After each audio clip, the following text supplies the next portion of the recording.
안녕하세요. EBS 뉴탐스라 한국지의 이윤지입니다. 지금 선생님이 오늘 마지막 자원 파트에 대해서 수업을 하기 전에요. 우리 지난 시간에 못했던 신재생 에너지에 대한 내용을 조금 정리하고 함께 문제풀이까지 하도록 하겠습니다.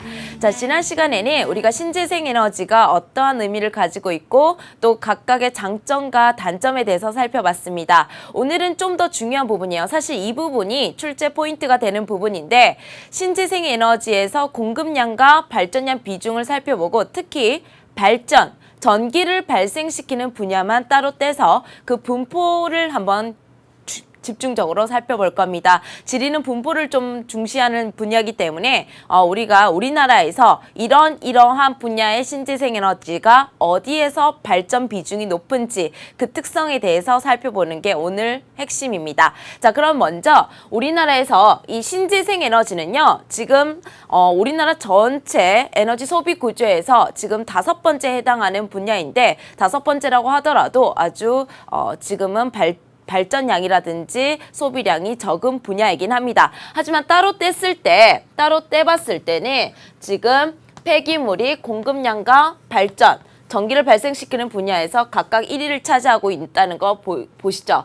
그 다음에 수력, 그 다음 바이오, 이러한 분야에서 우리가 지금 의존을 하고 있다는 것을 볼 수 있습니다. 자, 그런데 폐기물이라는 건 뭐냐면요. 지금 폐기물의 비중이 매우 높죠. 그야말로 우리가 쓰고 버린 것들을 다시 재활용하는 그런 것을 우리가 폐기물을 이용한 재생에너지라고 하는데 이러한 것들이에요. 뭐 폐타이어라든지 그야말로 생활 쓰레기, 산업 쓰레기 이런 것들도 폐기물이 될 수 있습니다. 자, 그런데요. 지금 여러분들이 선생님 보다시피 다른 분야들은요. 발전량, 전기를 발생시키는 분야에서 보면 오히려 비중이 증가하죠. 풍력도 지금 공급량 전체에서는 비중이 2.5%였지만 발전량에서는 비중이 오히려 증가를 해요.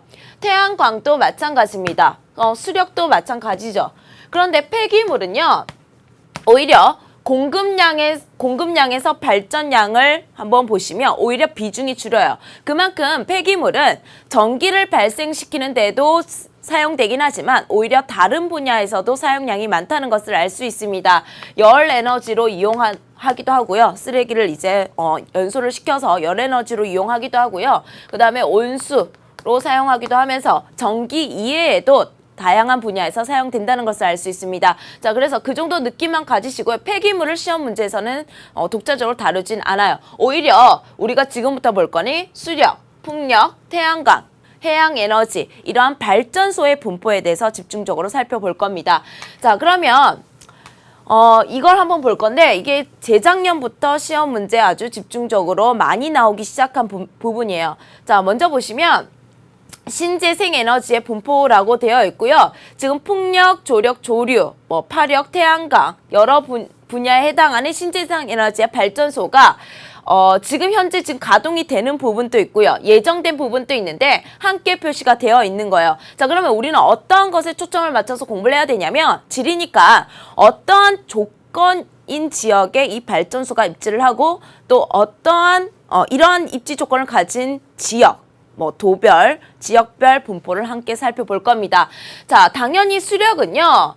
앞에서 우리 화력, 원자력, 수력할 때 함께 살펴봤기 때문에 유량이 풍부하고 낙차가 큰 곳이 수력 발전의 입지로 유리하다는 걸 알고 있습니다. 선생님, 앞에서 원자력, 화력, 수력할 때 수력을 배웠는데 여기서 또 배우나요? 라고 질문하는 학생들이 있을 겁니다. 이 수력 발전소는요. 법이 바뀌면서 수력 발전소의 모든 발전을 신재생 에너지로 넣기로 했습니다. 그래서 신재생 에너지에서 한 번 더 나온다는 거 알고 계시면 되고요. 자, 그래서 우리나라에서 이 낙차가 크고 그 다음에 유량이 풍부한 그러한 특성을 가지는 곳이 한강 중상류에 해당하는 지역들이에요. 그래서 우리나라에서 가장 고도가 높은 산지가 많은 지역이 강원도죠. 그리고 북한강하고 남한강이 이 강원도에서 발원을 해서 충청, 북도와 경기도 지역을 지나갑니다. 그리고 이 경기 지역은 많은 인구가 사는 곳이기도 하죠. 그렇기 때문에 이 강원, 충북, 경기 중상류 지역에 많은 수력 발전 댐들이 건설이 되어 있습니다. 그래서 이 비중을 꼭 기억하셨으면 좋겠고요. 그다음 풍력은요. 조건이 어떠한 조건인지부터 먼저 살펴볼게요. 당연히 풍력 발전은 바람이 강한 곳에서 유리하겠죠. 바람이 강한 곳이라는 거는 그야말로 주변에 이 바람의 속력을 낮추는 마찰이 작용하지 않는 곳입니다. 내가 어디에 서 있을 때, 내가 그 주변에서 가장 높은 곳에 서 있을 때 바람이 마찰력에 의해서 속력이 감소하지 않고 나에게 직접적으로 가장 강하게 작용할 수 있겠죠. 또 주변이 바다고 해안가, 바다를 지나온 바람은 한 번도 마찰이 없이 지나오다가 처음으로 이 해안가에서 우리에게 영향을 미칠 건데 그 해안가도 마찰이 적은 풍속이 강한 입지 조건을 가지고 있는 곳입니다. 그래서 해안가나 섬에서 아주 바람이 강한데 우리나라에서 이 풍력 발전 그러면 여러분들이 아마 제주도를 많이 떠올릴 것 같아요. 풍력 발전하면. 근데 사실은 이 강원도가 이 풍력 발전에서도 가장 발전량이 많은 곳입니다. 그 다음 2위가 뭐냐면 2위도 제주도가 아니에요. 2위도 여러분들 좋아하는 그 대게 하면 어떤 곳이 떠올라요? 대게, 영덕. 영덕이 어디예요, 여러분? 물어보면 잘 몰라요, 여러분들이.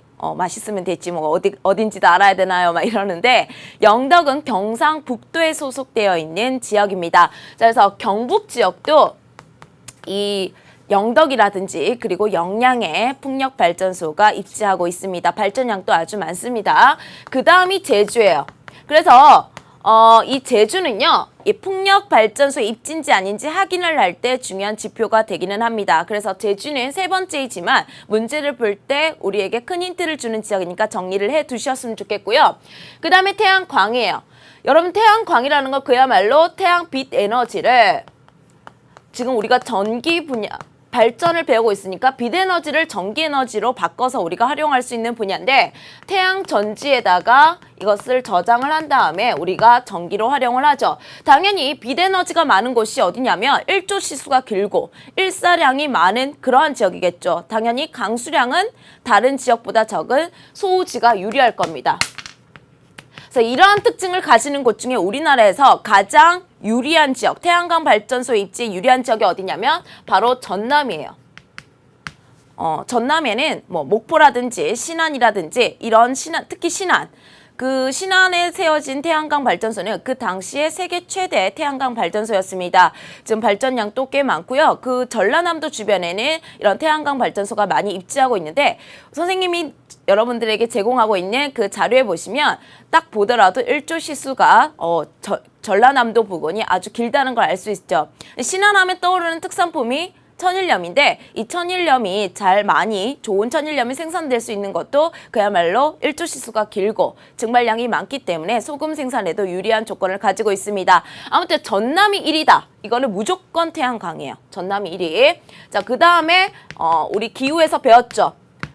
낙동강 중상류에 해당하는 경북 지역도 소우지이기 때문에 태양광 발전소 입지에 유리한 지역입니다. 자, 그래서 이런 입지의 분포가 오히려 시험에서는 핵심이 되니까 여러분들은 이런 거를 잘 정리해 두셨으면 좋겠고요. 그 다음에 기타에서는 몇 가지 이제 선지에서 자주 나오는 그러한 내용을 선생님 간단하게만 정리하고 넘어가도록 하겠습니다. 먼저 수력은요, 다른 신재생 에너지에 비해서 뭐가 아주 큰 편이냐면 계절적인 편차가 큰 발전 양식입니다. 왜냐하면 수력 발전이라는 거는 그야말로 물을 떨어뜨려서 그 낙차를 이용해서 발전하는 양식이죠. 근데 우리나라는 여름에 비가 집중적으로 내리는 하계 강수 집중률이 높은 기후 특성을 가지고 있는 국가이기 때문에 다른 계절에는 이 수력 발전의 가동률이 매우 낮습니다. 자, 그렇기 때문에 계절적인 편차가 크다. 이러한 멘트들도 기억을 해주셨으면 좋겠고요. 그 다음에 풍력은 물론 다양한 장점들이 있어요. 무한대로 재생 가능하고요. 공급량도 무한하다고 볼 수 있고요. 친환경적이라는 장점도 있는데 이게 이제 바람개비 같은 게 휑휑휑 돌아가면서 소음이 발생하는 문제도 있습니다. 그리고 기상 조건의 영향을 당연히 많이 받는 편이겠죠.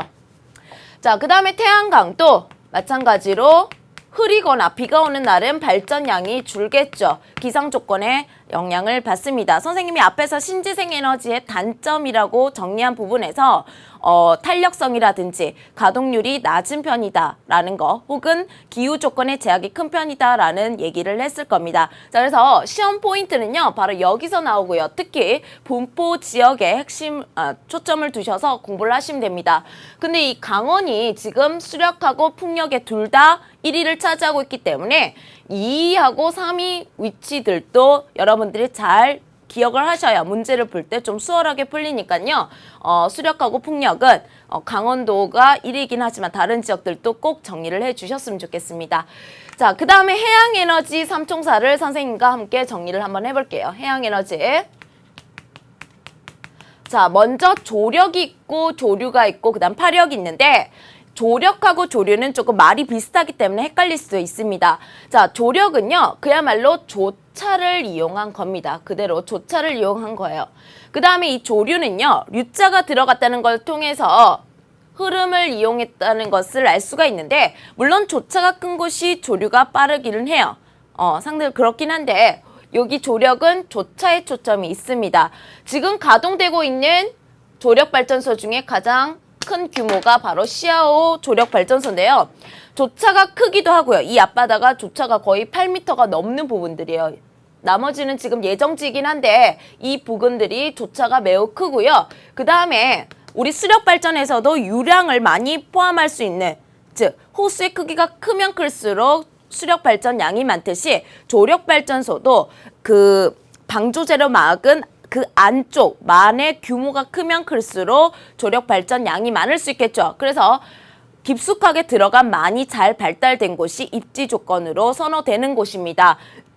자, 그 다음에 이 조류는요, 흐름이 빠른 곳인데, 여러분들이 선생님이 옛날에도 한번 얘기했던 것 같은데, 입김을 하 하고 부는 거랑 후 하고 부는 거랑 입이 모아지면 훨씬 더 속도가 빠르게 나가죠. 그죠? 자, 그래서 이런 울돌목이라든지 맹골수도 부근은요, 아주 좁은, 그러니까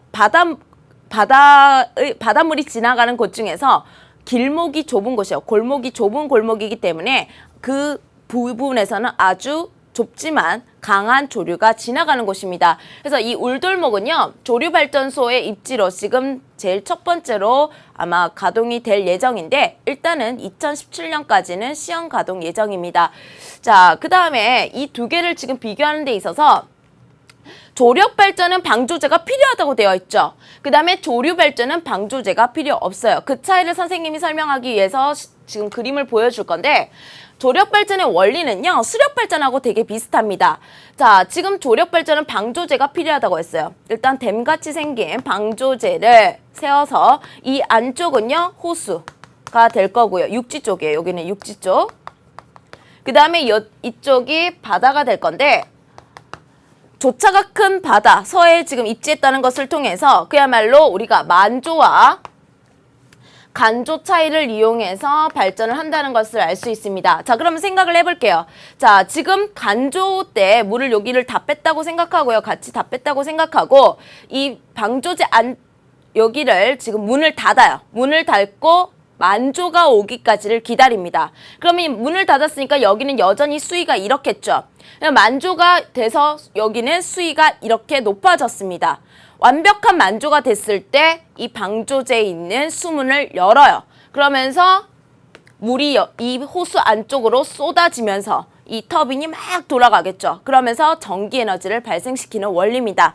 자, 거꾸로도 할 수는 있어요. 마찬가지로 이렇게 물이 다 들어왔을 때, 꽉 채워졌을 때 문을 닫고 이쪽이 간조가 되기를 기다리면 되겠죠. 그 다음에 다시 이렇게 문을 열어서 또 한 번 더 발전을 시킬 수가 있는데, 사실 이 만조 때 호수 안쪽으로 발전을 시키는 거는 별로 위험하지 않대요. 그런데 이 간조 때 호수 안쪽에서 바다 쪽으로 발전을 시키는 거니 조금 범람의 위험성도 있다고 해서 그냥 이때는 그냥 문을 열어두고 그냥 자연스럽게 놔둔다고 합니다. 자, 그렇게까지는 알 필요는 없지만 아무튼 이 조차를 이용한 거, 조차, 바닷물의 높이차를 이용해서 발전을 시키는 게 조력 발전소라는 것만 알고 계시면 될 것 같아요. 그 다음에 조류 발전소는요, 지금 여기 울돌목이라는 위치를 한번 확인을 하시면 이 진도와 해남 사이에 아주 좁은 바다 골목이에요. 이 사이에서는 엄청나게 물살이 세다고 합니다. 그래서 우리 이순신 장군이 그 조선시대 때 임진왜란 때 명란대첩이라는 아주 큰 승리를 이끈 전쟁이 일어났던 곳입니다. 그만큼 이 지역의 조류의 흐름을 잘 파악을 해서 그것을 이용해서 큰 승리를 이끈 전쟁인데요. 아무튼 그만큼 물살이 세기로 옛날부터 유명했습니다. 이거는요, 그야말로 바닷물의 흐름을 그대로 이용하기 때문에 그 바닷물에다가 그냥 갖다 대면 휙 돌아가는 거예요. 터빈 같은 게. 그러면서 자연스럽게 전기가 발생하는 거기 때문에 조류발전소는 조력발전소에 비해서는 조금 친환경적이라고 얘기할 수 있겠죠. 왜? 인위적으로 방조제 같은 것을 만들 필요가 없기 때문에. 아시겠죠? 자, 그 다음에 이 파력발전소는 그야말로 파랑에너지가 강한 동해안과 그 다음에 제주도 혹은 좀 먼 바다에 툭 튀어나와 있는 섬에서 유리한 발전 양식입니다. 자, 그래서 파력발전, 조류발전, 조력발전을 함께 정리했는데 이거는 한번 기출됐던 자료, 시험 문제에서 가져온 자료니까요. 여러분들이 기출문제집을 가지고 있으면 이 문제를 한번 확인할 수 있을 겁니다. 그래서 위치들도 잘 파악을 해주시면 좋겠고요.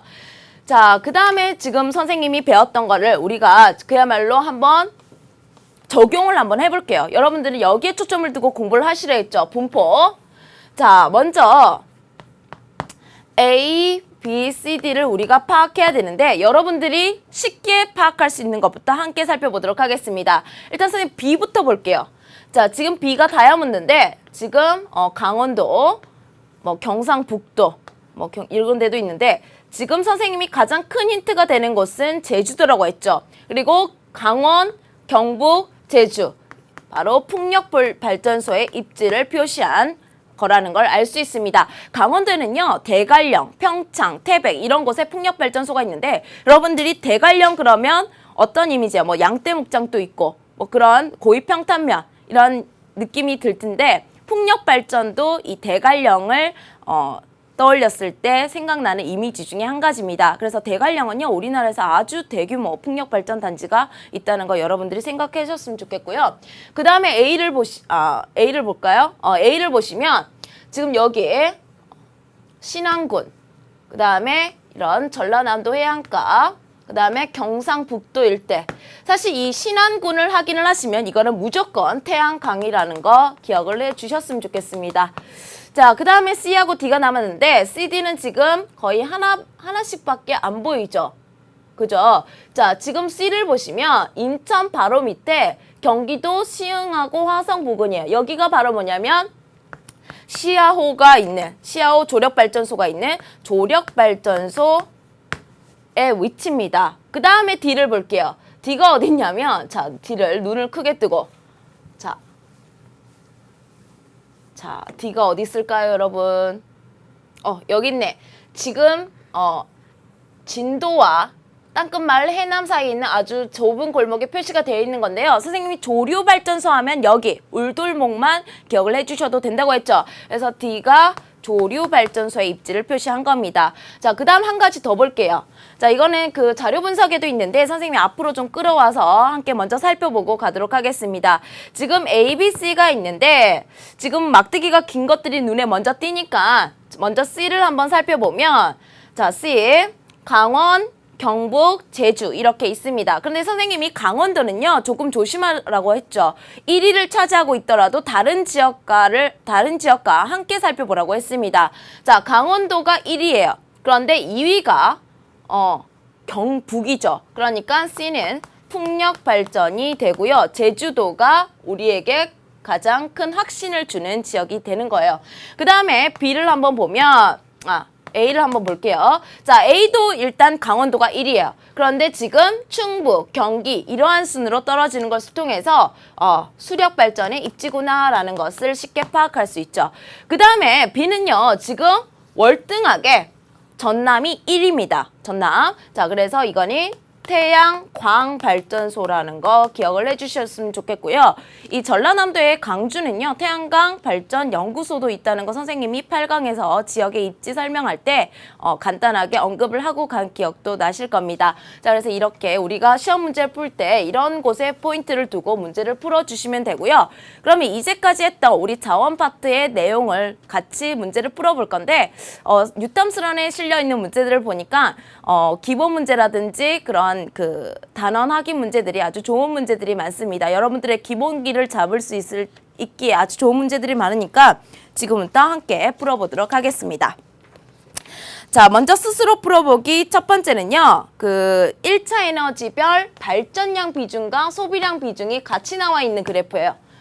세로축에는 소비량 비중이 있고 가로축에는 발전량 비중이 있는데 우리 1차 에너지의 소비 구조, 소비량 구조는 여러분들이 선생님이 뭐라고 했습니까? 석탄은 1000원, 그 순서를 기억을 하시면 된다고 했죠. 그래서 한번 확인을 해보면 우리 세로축에 초점을 둬볼게요.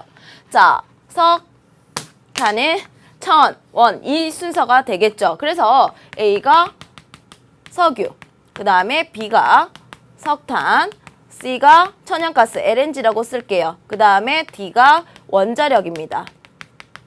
그 다음에 우리가 한번 확인을 해보면 선생님이 발전량 비중에서 1차 에너지 원별로 뜯어내서도 기억을 해주시라고 했습니다. 자, 그래서 뭐니 해도 우리나라에서는 화력발전의 비중이 높으니까 화력발전에서 가장 많이 사용하는 연료, 석탄이 발전량 비중에서는 1차 에너지에서 가장 큰 비중을 차지하고 있다는 거 확인되시죠?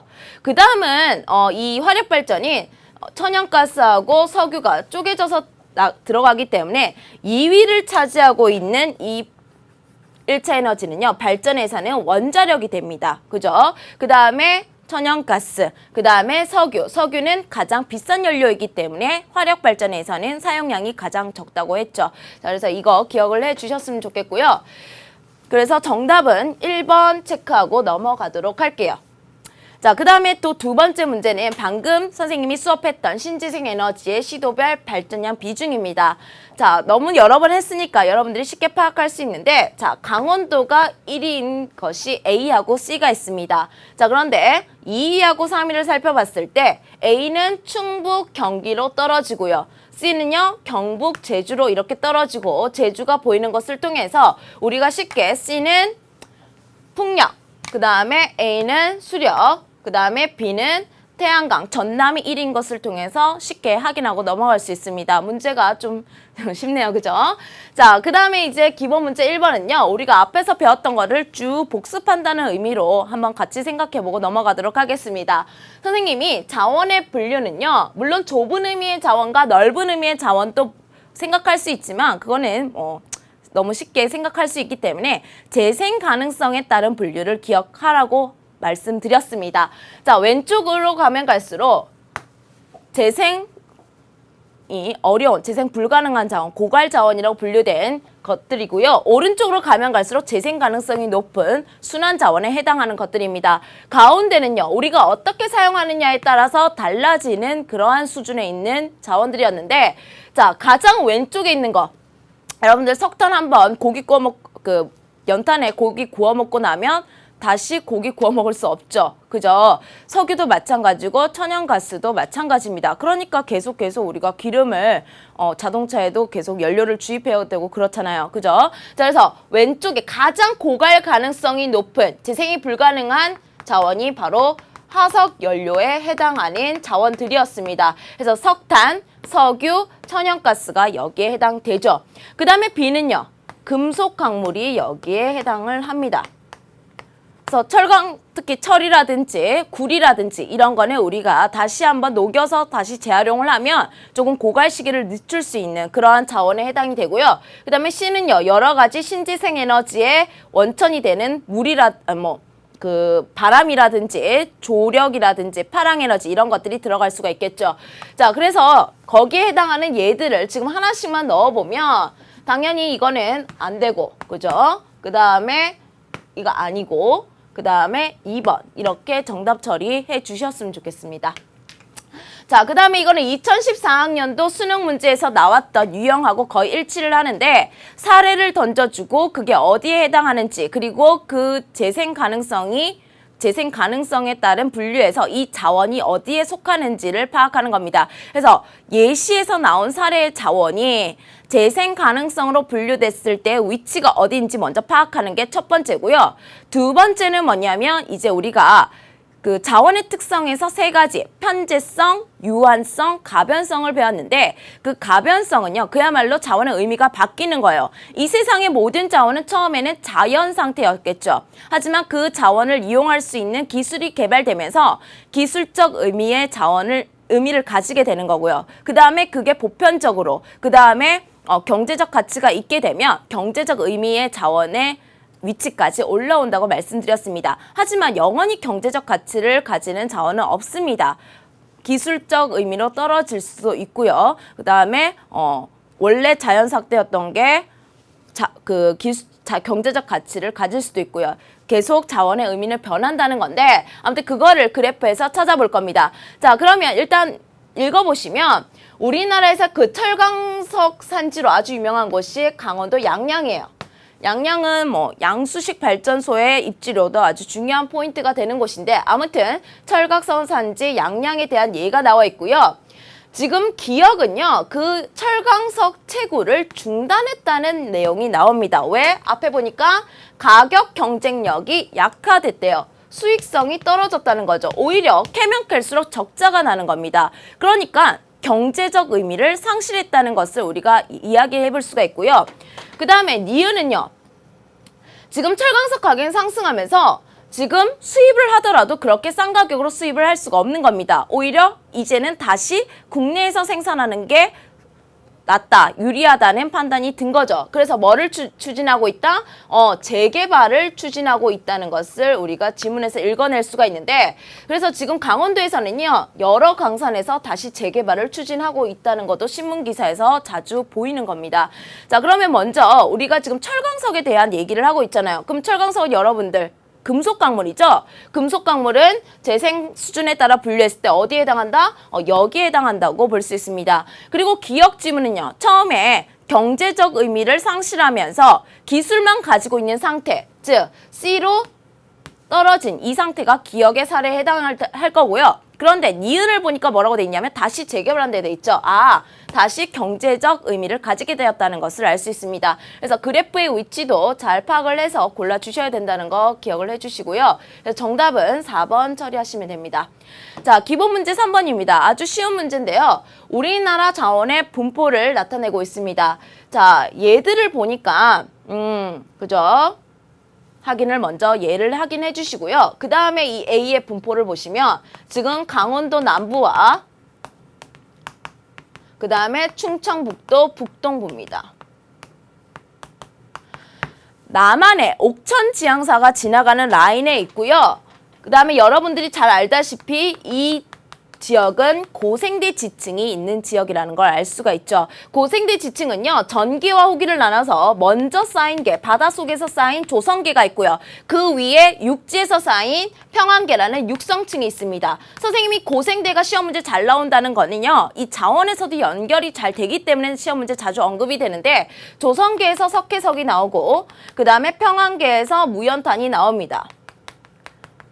자, 그래서 정답이 이게 될 수도 있고 이게 될 수도 있다고 생각하는 학생들이 있을 텐데요. 무연탄은 이 석회석보다는 분포가 조금 더 분산되어 있어요. 물론 그 라인을 따라서 분포를 하고 있는데 선생님이 나눠준 자료에 보더라도 석회석은 조금 밀집되어 있는 반면에 무연탄은 조금 분포가 떨어져 있죠. 약간 이렇게 되면 어렵게 될 수도 있지만 여기서는 지금 무연탄이 없으니까 쉽게 A가 석회석이라는 걸 알 수가 있죠. 그 다음에 지금 B는요. 경상남도 서부 쪽에 지금 주로 분포하는 것을 통해서 우리가 고령토라는 것을 알 수 있습니다. 선생님이 우리나라에서 철강석은요 100% 강원도라고 얘기했던 거 기억나시죠? 그런 것도 우리가 살짝 알고 있으면 아주 쉽기 때문에 자, 정답 2번 처리하고 넘어가도록 하겠습니다. 자, 그 다음에 지도는 주요 발전소의 분포인데 자, 한번 보시면 지금 나가 먼저 사실 눈에 띄어요, 선생님은. 여러분들도 이 발전 양식, 화력, 원자력, 수력 문제를 풀 때는요. 그래서 이 원자력이 문제를 푸는 핵심 포인트가 된다 했죠. 왜? 원자력 발전소는 발전소의 수로 따지면 화력, 수력에 비해서는 개수가 엄청 적어. 몇 개밖에 없다? 4개밖에 없습니다. 그것도 어디? 영남에 3개, 호남에 1군데밖에 없어요. 그래서 이 파란색을 보는 순간 여러분들이 나가 원자력이라는 것을 먼저 파악을 해 주셔야 됩니다. 그 다음에 가가 화력이냐 수력이냐인데 선생님 화력은요. 뭐라고 했죠? 발전소의 입지 조건이 다른 발전 양식에 비해서 자유로워요. 그렇기 때문에 소비자 가까이 최대한 가려고 합니다. 우리나라의 대부분의 인구가 사는 수도권과 충청남도 바닷가, 그 다음에 남동 연안에 화력발전소가 많이 입지한 데 있죠. 반면에 수력은요, 그야말로 높은 낙차를 이용해야 돼요. 그리고 유량이 풍부한 그러한 강의 중상류에 위치하기 때문에 한강 중상류 라인에 많이 위치를 하고 있다. 그래서 조금 내륙에 분포하는 내륙에 분포하는 이런 분포가 바로 수력발전의 분포라는 것을 우리가 읽어낼 수 있습니다. 자, 일단은 가나를 잡았으니까 우리가 원자력 발전의 상대적 특징, 그러면 고를 수 있겠죠. 자, 위아래부터 잡겠습니다. 우리나라의 발전량은요, 무슨 순서대로? 화력, 원자력, 수력 순서대로 발전량을 의존한다고 기억을 하시면 좋고요. 수력은 아주 미미하죠. 그렇기 때문에 당연히 이 두 개를 비교했을 때는 원자력의 발전량이 많습니다. A, B, C 중에 하나죠. 자, 그 다음에 상업적인 발전이 시작된 시기, 즉 원자력이 먼저 시작됐냐 수력이 먼저 시작됐냐 이거죠. 뭐가 먼저 시작됐죠?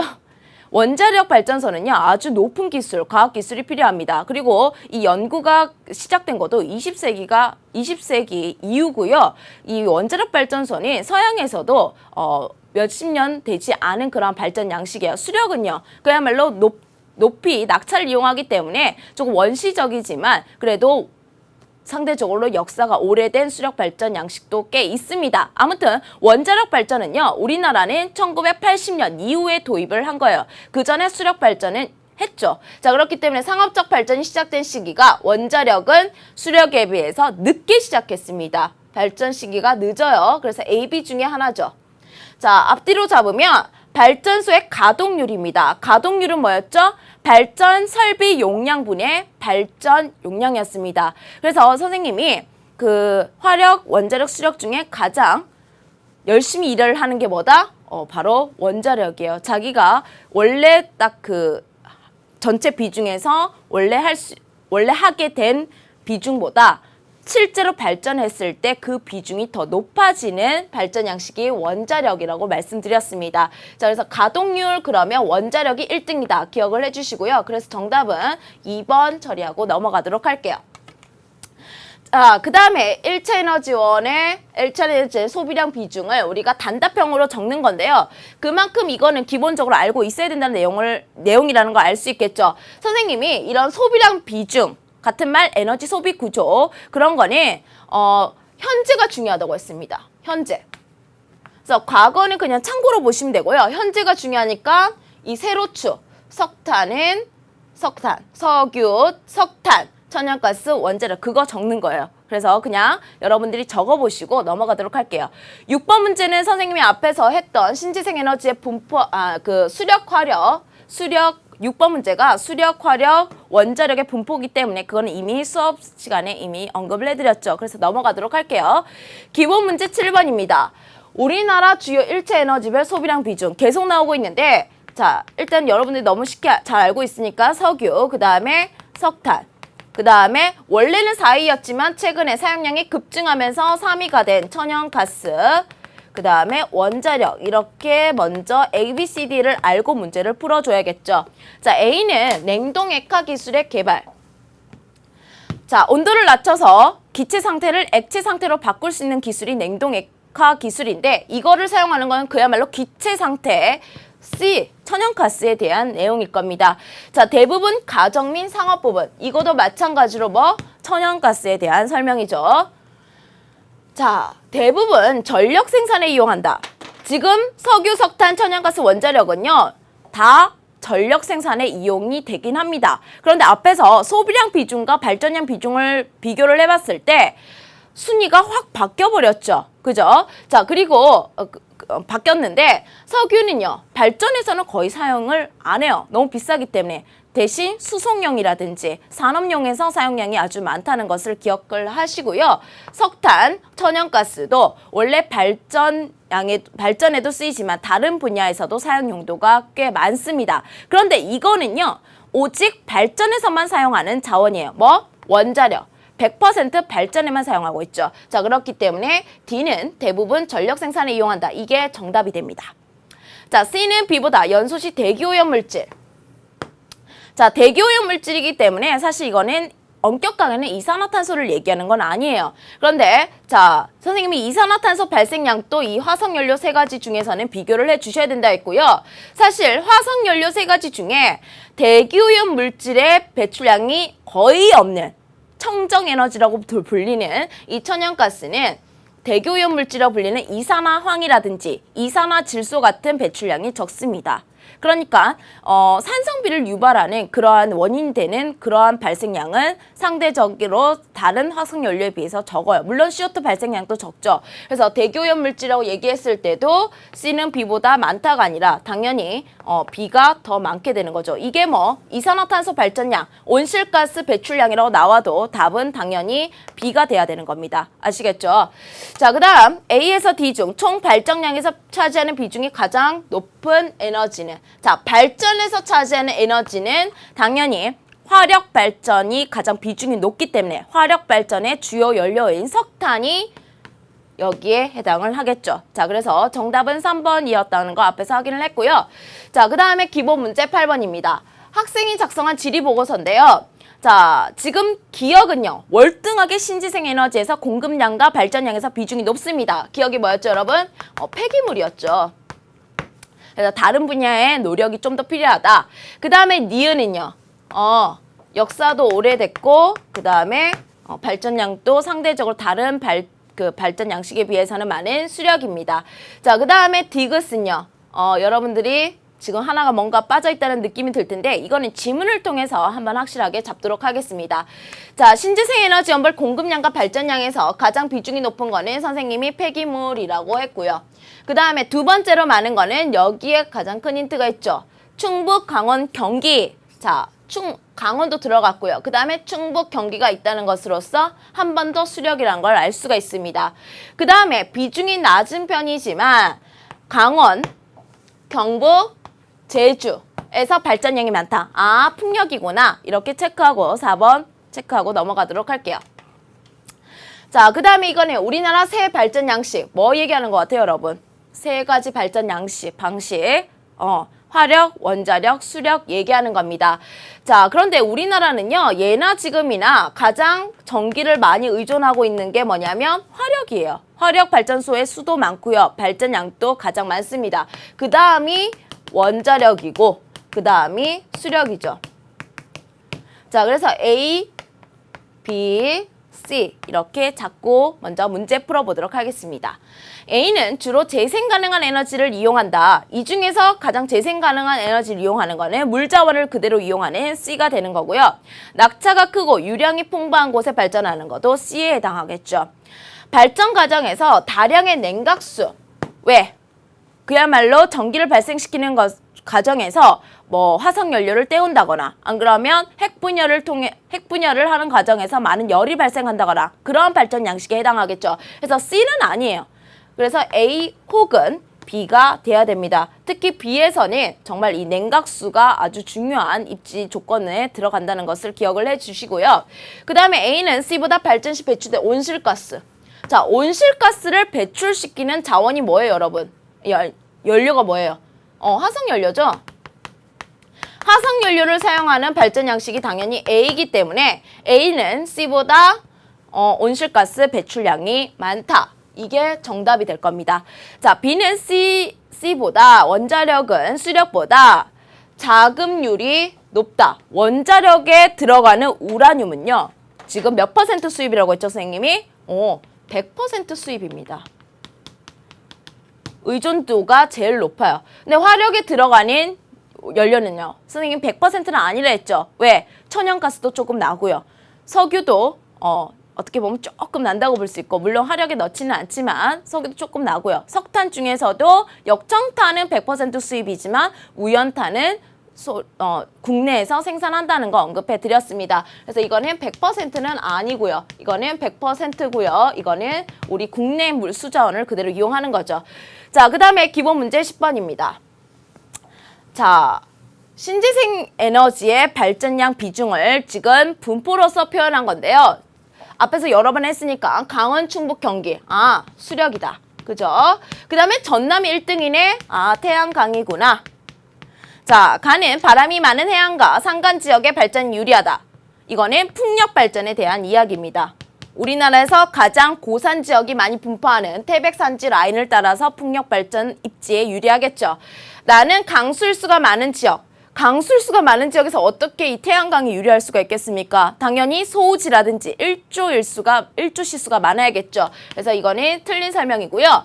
가는 나보다 총 발전량에서 차지하는 비중이 높다. 신재생 에너지에서 폐기물 다음으로 높은 비중을 차지하고 있는 게 바로 수력이었습니다. 발전 양식에서는 신재생 에너지의 발전량 비중에서 약 25%의 비중을 가지고 있었죠. 그래서 태양광보다 훨씬 비중이 높습니다. 그래서 맞는 설명이고요. 나는 가보다 상업적 발전이 시작된 시기가 늦죠. 수력이 더 훨씬 빠르고요. 태양광은 최근에 기술이 개발되면서 시작된 겁니다. 태양광 발전소가 신안에 건설이 된 게 2008년이거든요. 그러니까 21세기 발전 양식이라고 보시면 됩니다. 자, 그래서 이거는 맞는 설명. 정답 5번 처리하고 넘어가도록 할게요. 자, 심화 문제로 넘어갔습니다. 심화 문제 첫 번째 그림도 재생 가능성에 따라 자원을 분류해 놓은 건데요. 가는 여러분들이 잘 알고 있는 고갈 수준이 매우 높은 비순환 자원, 고갈 자원, 화석 연료에 얘가 들어가면 될 거고요. 나는 순환 에너지, 재생 가능한 에너지에 대한 설명이 들어가면 될 겁니다.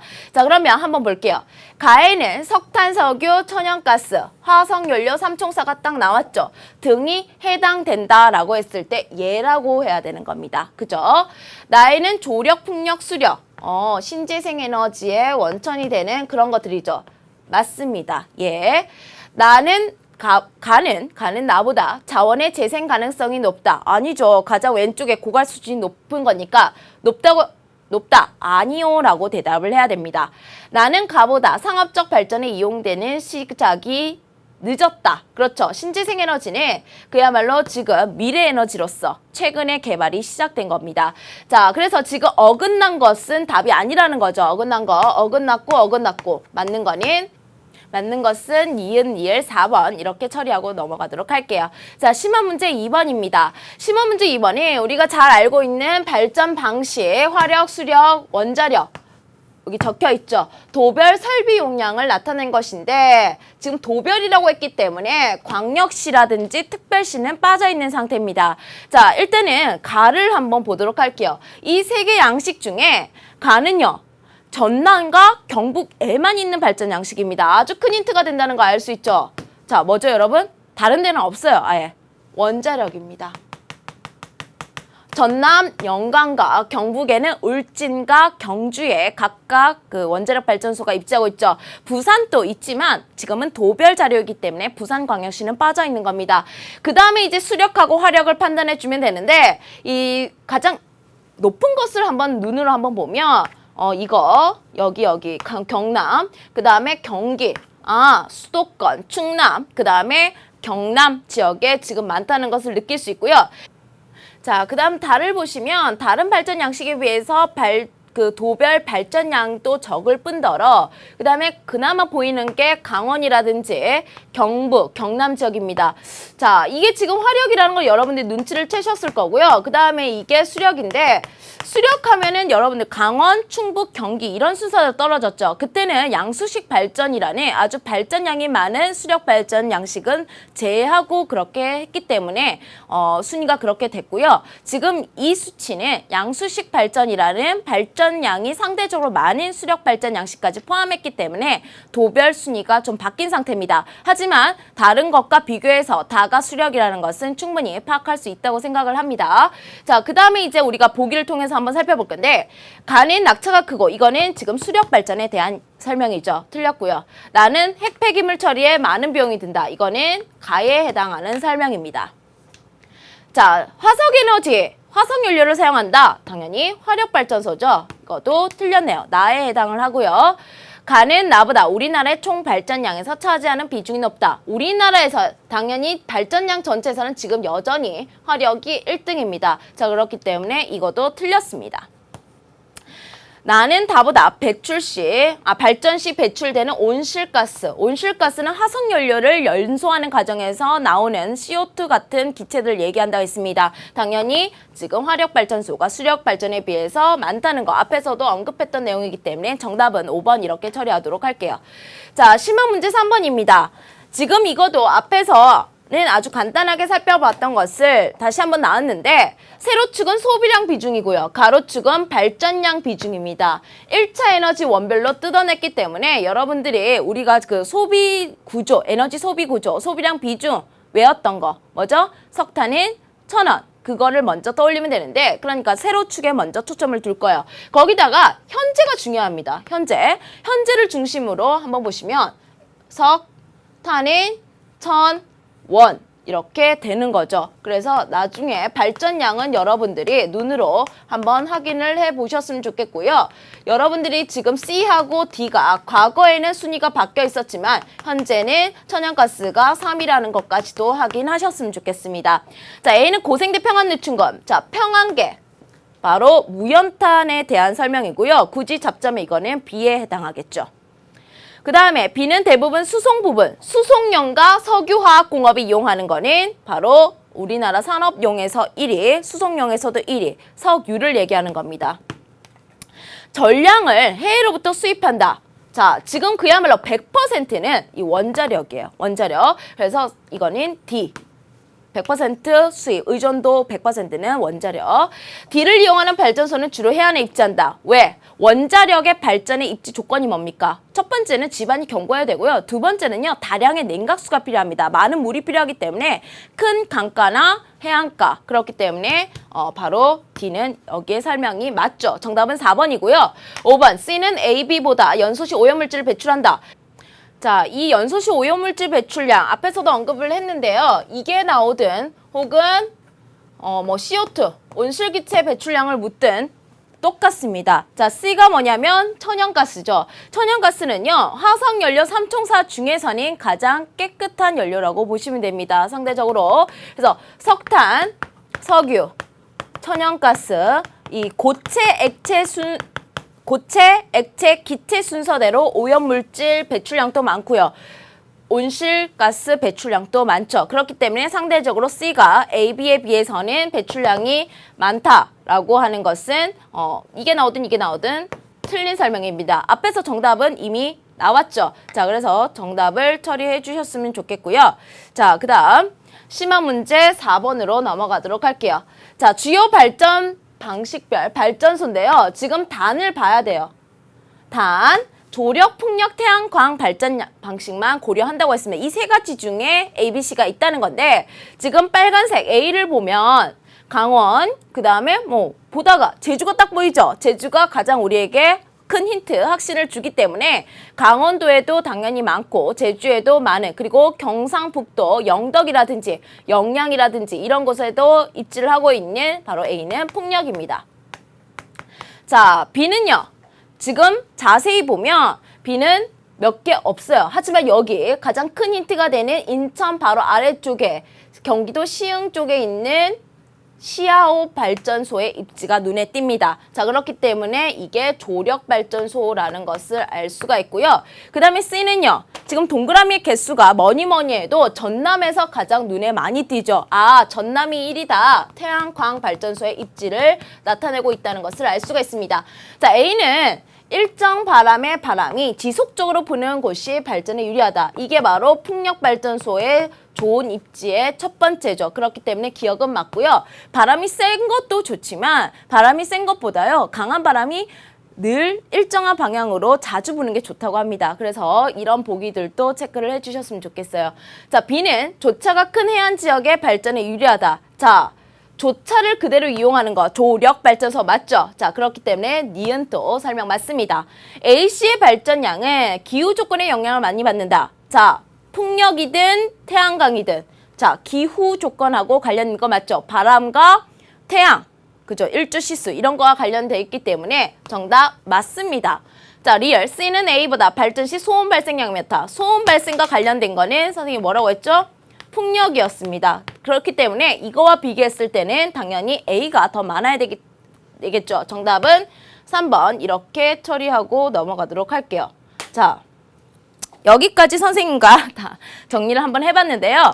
자, 나머지 문제들은 여러분들이 스스로 한번 정리를 해보시고요. 이와 관련된 내용을 단원 종합 문제에서도 다루고 있으니까 여러분들 스스로 한번 문제 풀고 채점도 해보시길 바랍니다. 그러면 다음 시간에는요, 5단원의 두 번째 주제, 농업에 대해서 배울 겁니다. 아주 재미있는 내용들이 많고요. 농업이라 그러면 우리가 평소에 잘 생각을 못했지만 우리 수업 시간을 통해서 우리나라 농업에 대해서 한번 같이 공부해 보도록 하겠습니다. 그러면 다음 시간에 만나도록 할게요.